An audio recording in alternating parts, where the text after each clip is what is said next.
La compensation est un procédé de calcul mental. Elle peut être croisée dans l'addition et la multiplication ou elle peut être parallèle dans la soustraction et la division.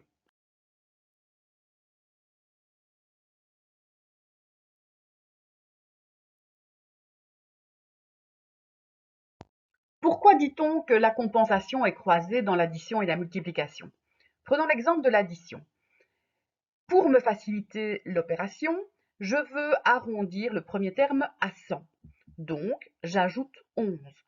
Mais j'ai ajouté de trop. Donc, pour garder l'équilibre, je dois retirer la même chose, c'est-à-dire 11, au deuxième terme. Pour la multiplication, si je choisis de diviser d'un côté, je dois multiplier de l'autre côté pour garder toujours cet équilibre. Je peux évidemment faire l'inverse. Je peux d'abord multiplier le premier terme et ensuite je vais devoir diviser le deuxième terme de la même manière.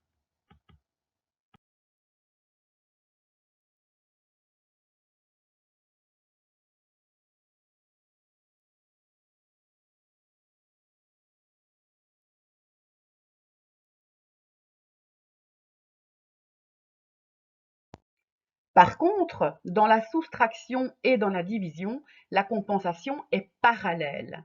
Pourquoi dit-on qu'elle est parallèle? Parce qu'on fait la même chose, la même opération de chaque côté. Donc pour chaque terme, si je décide d'enlever 5 au premier terme, je retire 5 au deuxième terme.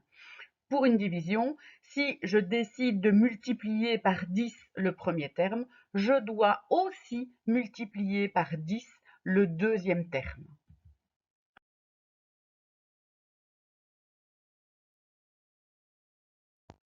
Résumons. La compensation est un procédé de calcul mental. Elle permet de transformer une opération en une autre opération qui aura le même résultat, mais qui sera plus facile à résoudre.